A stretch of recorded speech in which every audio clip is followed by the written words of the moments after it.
మరి అవకాశం ఇచ్చినటువంటి రవి సార్కి అదేవిధంగా ప్రభు కూడా నా హృదయపూర్వక వందనాలు తెలియపరుస్తూ ఉన్నాను.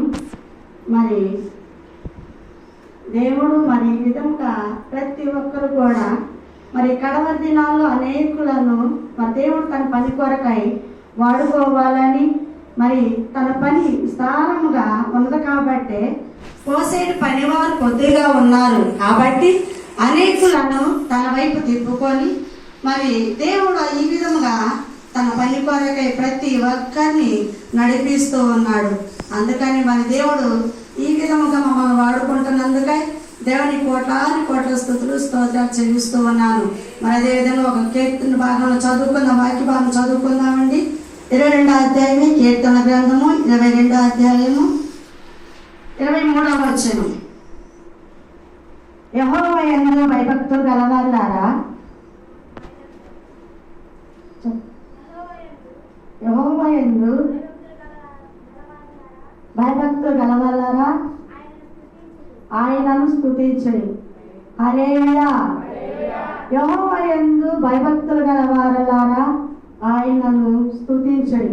యెహోవా యందు భయభక్తులు గలవారు ఎవరయ్యా అంటే యెహోవా యొక్క దేవుని యొక్క ఆజ్ఞలను మన యొక్క ఆయన నామంలో ప్రతి ఒక్క మరి ఆయన మనకు ఇచ్చినటువంటి ఆజ్ఞలు మరి అనేకమైనగా ఉన్నాయి.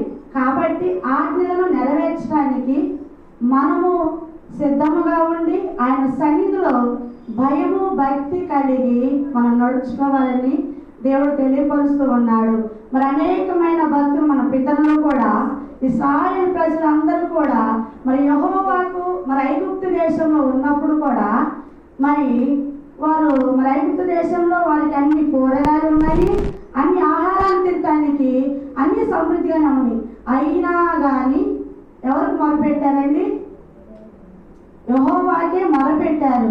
ఎందుకయ్యా అంటే, అయ్యా నీవే మమ్మల్ని పుట్టించావు, నీవే మమ్మల్ని నడిపిస్తున్నావు, మా పితరులు కూడా నిన్ను తెలుసుకున్నారు, మా పితరులు కూడా నిన్ను ఆరాధించారు, మరి ఇతర విగ్రహాలను ద్వేషించి మరి ఇతర పూజలు చేయకుండా మా పితరులందరూ కూడా అబ్రహాము దేవుడవు నీవే అని మరి మా పితరులందరూ కూడా నిన్నే పూజించారు. కాబట్టి మేము కూడా నిన్నే ఆరాధించాలి, నిన్నే గణపరచాలి, నీతో మేము నడవాలి అని అనుకున్నప్పుడు వారు మరి యెహోవాకు మొరపెట్టారు. అయ్యా మమ్మల్ని బానిసత్వం నుండి విడిపించు. మరి ఆయన నమ్ముకునే బిడ్డలను దేవుడు బానిసలుగా ఉంచుతాడా? ఉంచడు. ఆయన ఎప్పుడు కూడా తన బిడ్డలను ఒక ఉన్నతమైన స్థాయిలో నిలబెట్టాలని ఎప్పుడు కూడా తన ఆలోచన, తన యొక్క ఉద్దేశం కూడా అదే. అందుకని దేవుడు మరి మన కొరకై ఆయన కలవరి శిలువలో మరి మరణించి మన పాపముల నిమిత్తమై మన శాపముల నిమిత్తమై ఆయన తన రక్తాన్ని కూడా ధారపోసి మరి చివరకు తన శరీరంలో ఒక్క చుక్కైన రక్తపు బొట్టు కూడా లేకపోయినా, నీరు బొట్టు కూడా లేకపోయినా అంతగా మన కొరకై ఆయన శ్రమపడి ఆయన రక్తాన్ని కార్చాడు. కార్చినప్పుడు అందరికీ కూడా పాపము నుండి శాపము నుండి ఆయన విమోచించి ప్రతి ఒక్కరిని కూడా పరిశుద్ధులుగా చేస్తున్నాడు. దేవుడికి స్తోత్రం చేద్దాం. హల్లెలూయా. మరి ఆ విధంగా మరి ఇశ్రాయేలు ప్రజలు కూడా మరి ఆయన యందు భయము భక్తి కలిగి ఉన్నారు.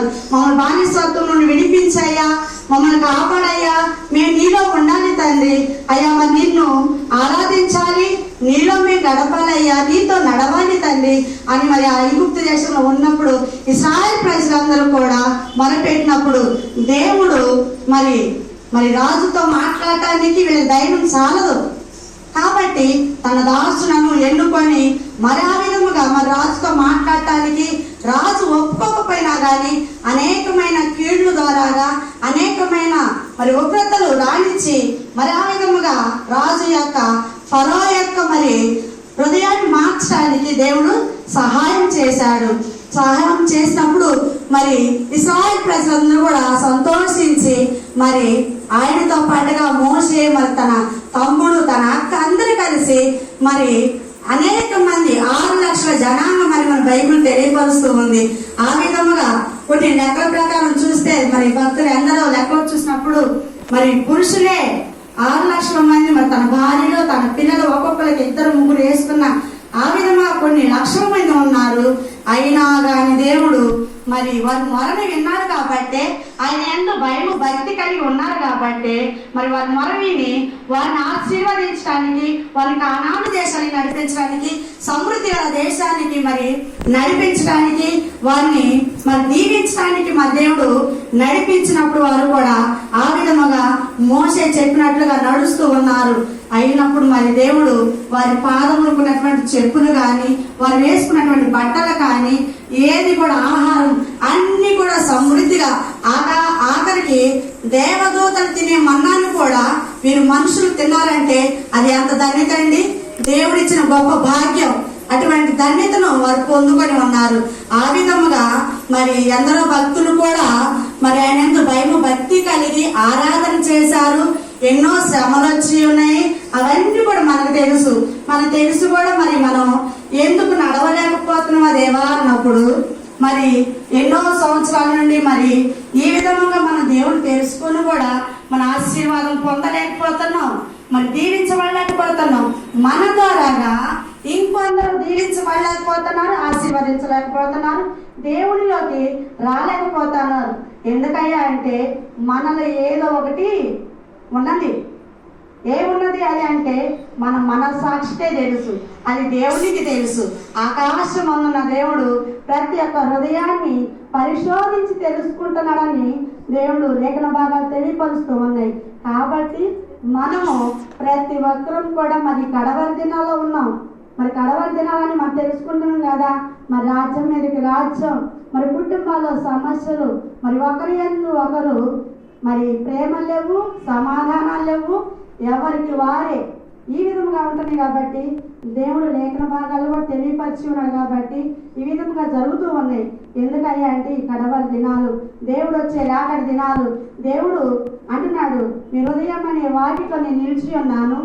ఎవరైతే పరిశుద్ధత కలిగి, నీతి కలిగి, యథార్థము కలిగి, మన నా యందు భయము భక్తి కలిగి ఆరాధన చేస్తున్నారో వారందరూ నేను ఒకనాడు కొనుక్కోబడతానని మరి దేవుడు లేఖన భాగాలు తెలియపరుస్తూ ఉన్నాడు. ఈ విధముగా మరి ప్రతి ఒక్కరం కూడా మరి కడవరి దినాలనన్నా మన జీవితాలు, మన ఆత్మను నరకంలో వేసుకోవాలా, పరలోకంలో చేర్చుకోవాలా అనేది మనమే నిర్ణయించుకొని ఉండాలి, మనమే తీర్మానం చేసుకొని ఉండాలి.